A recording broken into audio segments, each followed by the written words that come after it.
We just want to say thanks to Samsung and AT&T for sponsoring this episode. Samsung's newest phone, the Galaxy Note 20 Ultra 5G, powered by AT&T 5G, is available now. AT&T 5G requires compatible plan and coverage not in all areas. The Galaxy Note 20 Ultra 5G comes with a 120Hz adaptive display that automatically adjusts the refresh rate according to whatever you're viewing, as well as an intelligent battery that optimizes for gameplay. That'll come in handy considering cloud gaming will be available with the power of 5G. These powerful gaming experiences will be brought to you via the newest Samsung devices powered by AT&T 5G. And on Wi-Fi optimization and an advanced processor, your cloud gaming experience will be virtually lag-free. And with the S Pen and Samsung Notes, you can make your own works of art. Head over to AT&T.com/Galaxy Note 20 Ultra 5G to learn how you can get the Samsung Galaxy Note 20 5G for free, or the Galaxy Note 20 Ultra 5G for $299.99 for a limited time.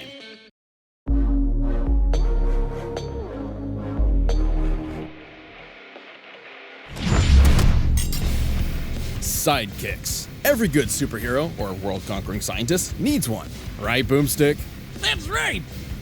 Hey, I think we all know which one of us is the real sidekick here. Such as the Winter Soldier, Marvel's brainwashed assassin. And Red Hood, DC's resurrected Robin turned vigilante. He's Wiz and I'm Boomstick. And it's our job to analyze their weapons, armor, and skills to find out who would win a death battle. World War II. As strange as it is to name a war a sequel like some sort of movie, it was a time of turmoil across the globe. The brave and patriotic did their part, including one James Buchanan Barnes, known by his friends as Bucky. As a young lad, Bucky ripped open a standard superhero booster pack to find classic cards like Dead Parents and Deep Desire to Fight for Justice. And that combo served him well in the US military. He joined at the age of 15 and eventually got recruited for special assignments and training with British commandos. Not long after that, he became friends with his own personal hero and the country's favorite Boy Scout, Captain America. Bucky was initially unaware of the captain's secret identity until one night he walked in on Steve Rogers changing into his costume. Well, I guess that's one way to get to know a guy. Luckily, Cap had a lot of faith in Bucky and asked him to become his partner in crime, or hero work. They fought side by side, kicking Nazi ass throughout the rest of the war. The duo seemed to be unstoppable until one fateful mission when they leapt after a plane to catch Nazi scientist Baron Zemo. Fortunately for Bucky, he was able to grab onto the plane, while Cap fell into the ocean to nab his last diving merit badge. Get it? Cause he's a Boy Scout. Unfortunately for Bucky, the plane was booby-trapped and exploded. It appeared as though the captain's loyal sidekick had been killed. But the ones we love in comic books never truly leave us. Sometime after the war, a Russian submarine discovered Bucky's body preserved in the icy waters of the English Channel. They decided to scoop him up and experiment on him. Cause why not? Who could pass up a free body you found? Even if it was missing an arm. Bucky's training and experience made him the perfect candidate as the ultimate assassin. And after they revived and brainwashed him, they outfitted him with a shiny new bionic arm, turning Bucky into the Winter Soldier.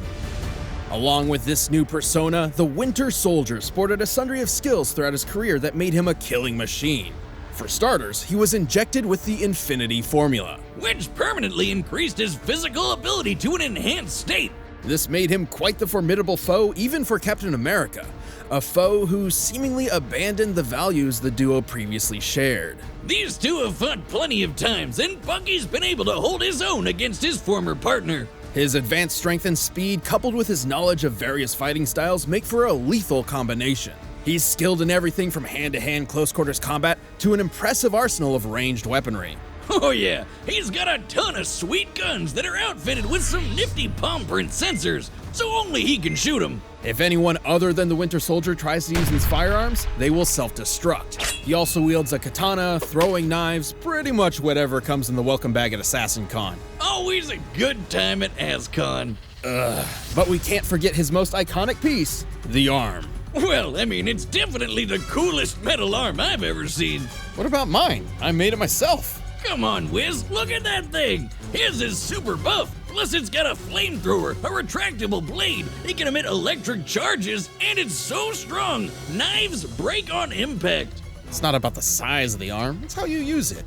Well, sure, it's strong, but it's not indestructible. It's been torn up by a vibranium sword. Wait, I thought the arm was made of vibranium. You're thinking of the movies. In the comics, Bucky did not receive a vibranium arm birthday present from T'Challa. Canonically, his arm is made up of strong but unspecified metals, likely a form of titanium alloy similar to the Iron Man suit. Even without vibranium, it's tough to keep up with Bucky. He took a direct shot from Iron Man's repulsor blast, which was strong enough to tear through a helicopter moments later. And consider the heroes he's battled: Wolverine, Daredevil, Iron Man, and obviously Captain America. It's a shame Bucky and Cap were at odds for so long. They should have just knocked him on the head real good. That's the scientific way to get people to remember who they are, right? Or you can use a cosmic cube to rewrite their memories. That's what Captain America did to save Bucky. Who was so pissed off, he just straight up crushed the cube with his bare bionic hand. While this brought him back, Bucky wasn't the same man who went into those icy waters. His remorse for his crimes was tough to overcome, and he would always wonder if he's done enough good to finally redeem himself. But thankfully, it was hard to shake everything he learned from his hero, Steve. Bucky returned to fighting for justice, and even took up the shield himself for a while. Proving that, despite his sordid past, Bucky's persistence and resilience makes him a hero in his own right.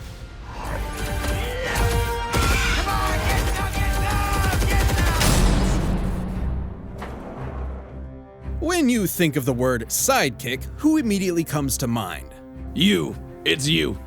No, Robin, the boy wonder, Batman's iconic crime-fighting partner. Yeah, it's a close second. Too bad the Cape Crusader's sidecar has been a revolving door of orphans and acrobats. Not including alternate universes and what-if stories, Batman has taken 5 different Robins under his bat wing. Some moved on to pursue a superhero career of their own. Others didn't turn out so lucky. Enter Jason Todd. This poor kid was given the short end of the stick, and then the fans beat him to death with it. Jason grew up on the streets of Gotham, getting by through a life of petty crime, until eventually running into the Batman himself. By trying to steal the rims off the Batmobile. This kid's got some serious balls. I mean, you can't exactly look at the damn Batmobile and mistake it for someone else's car. Bruce had recently split up with the first Robin, Dick Grayson, and was on the lookout for a new sidekick. Impressed by Jason's scrappiness and latent ability, he had the 12-year-old suit up. Yes, he really was 12. Yikes! Well, creepy child abducting habits aside, Bats hoped he could live up to the last Robin. Too bad this was a literal dick measuring contest that Jason had no chance in. Despite some moderate success, Jason wasn't exactly an extraordinary Robin. And the fans saw it too. In an unprecedented move, DC asked their readers to vote on whether or not Jason Todd would live or die. Yep, they voted to kill the shit out of that kid, Joker style. On an unrelated note, if you want to see Wiz die a horrible, gruesome death that will lead to some serious mental health issues, call 555-2337 or 555-BEER. Jason Todd was dead. Until Superboy Prime punched a hole in the fabric of reality and accidentally brought him back. True story, don't ask. And after a dip in a magic hot tub, the Lazarus Pit, Jason was back in top form. Take that, readers! Your contribution means nothing! Resolve renewed, Jason donned a new identity inspired by his own killer, the Red Hood. While the freaky death pit did bring him back stronger and faster, it turns out resurrection comes at a price. Jason was already a hothead, but Red Hood had a serious temper with violent outbursts. He wasn't alright in the noggin. But he had a goal: destroy Batman and show him his humane methods were unfit for saving Gotham City. If Bats had actually killed the Joker way back when, he never would have killed Jason in the first place. For a raging psychopath, he's not exactly wrong. Where Batman failed, Jason was up for the task. He pushed himself to become a killing machine even Bruce would have a tough time keeping up with. Even training with the League of Assassins and the All Cast, a group of monk assassins. So much ass stuff in this episode. In addition to Red Hood's wide array of skills, he also maintains a serious collection in his arsenal. Most obviously, his armored cowl. While it provides him with sturdy protection, the sensors within also allow him to scan his surrounding area, neutralizing any potential stealth threats. Plus, the hood can also explode, so that's convenient? Sounds like my new hangover recipe. On top of the red chrome dome, Jason packs all sorts of knives, explosives, guns, and he even once summoned these weird magic swords called the All Blades to fight off supernatural threats. But probably most important is his continual use of venom. Wait. What's the symbiote doing here? No, the venom drug. It's what Bane uses to get all, swole. Wiz, have you ever been to the gym? Like, even once? Dummy. I'm here to carry your arbitrary burdens. Venom is an addictive steroid that increases strength and stamina tenfold. A normal dose also affects the mind, dumbing it down and causing bouts of rage. But Jason's... Superpowers, here I come! You can call me the Red Neck! No, you're supposed to inject it!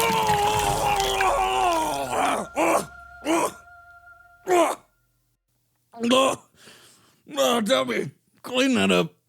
Using Venom has made Red Hood strong enough to fight off monsters twice his size, tear through alien tendrils, and even once break the grip of Supergirl. He can hold up a small part of a collapsing building, dodge bullets, and even once survived an all-cast ritual called the Cleansing, which no human has been able to do in over 1,000 years. And while it was difficult to determine if this feat was due to Jason's worthiness or stubbornness, it's safe to say that either way, he's a tough guy.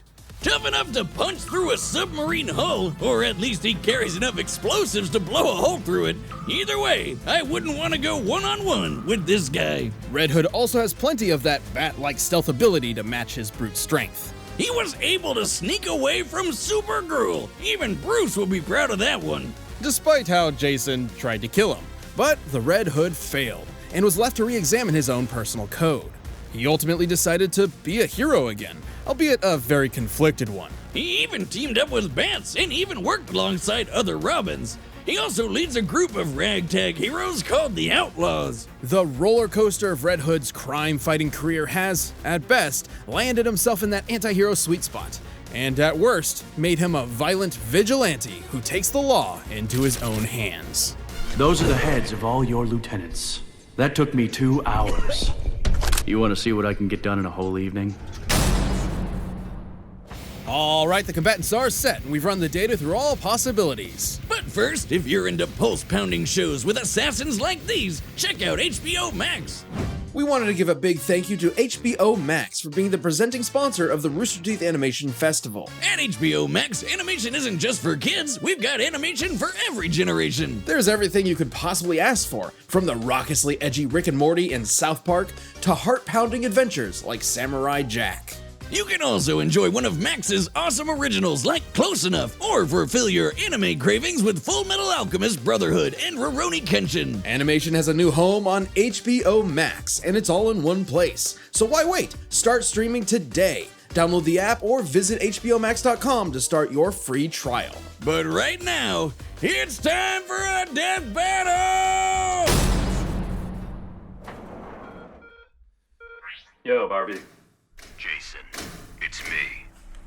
What do you want, Bruce? 8 assassins from the League of Shadows were gunned down 2 miles from your current location. Sounds like a party. They were all shot with rounds from a modified M4. A gun I know is in your arsenal.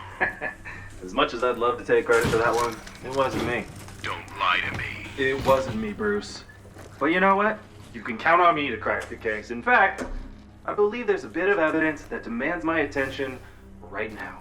Jason.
closed.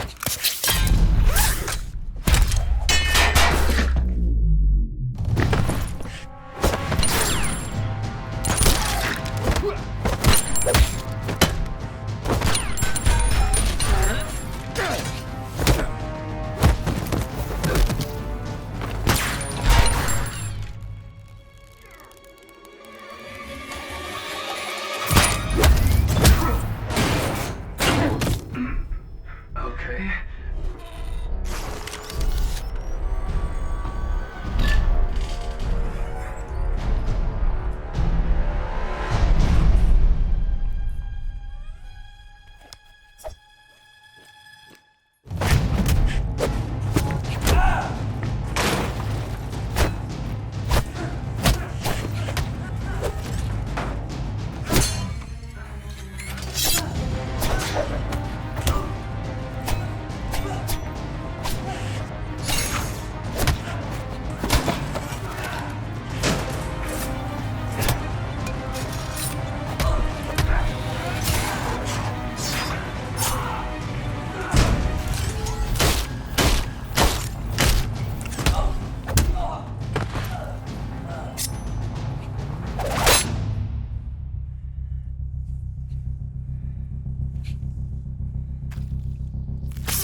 My turn.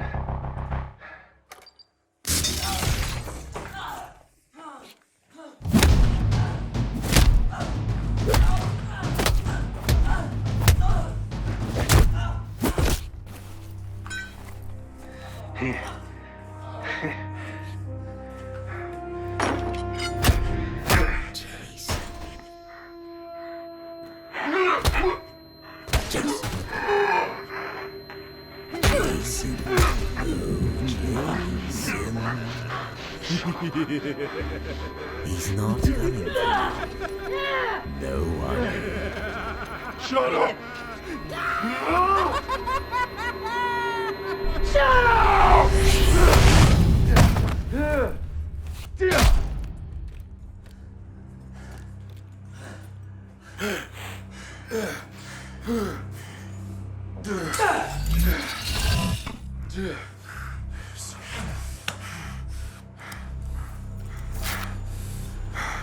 Sorry, Bruce.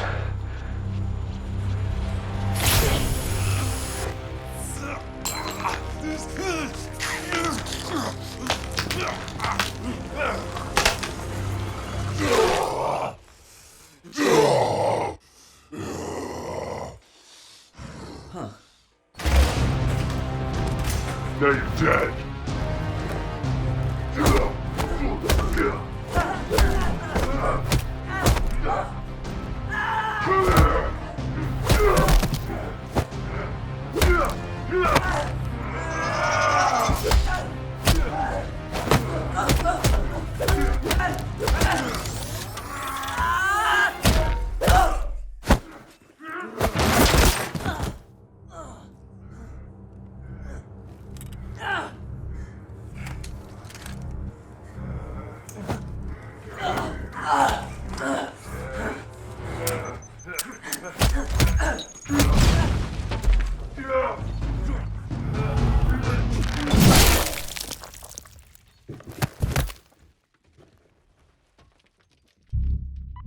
This is Agent Barnes.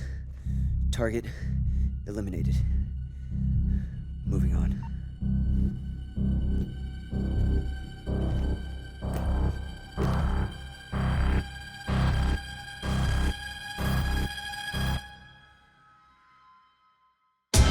KO! Oh, talk about a headache! These two were quite evenly matched. They both had wells of experience, similar arsenals, and an unparalleled drive to win.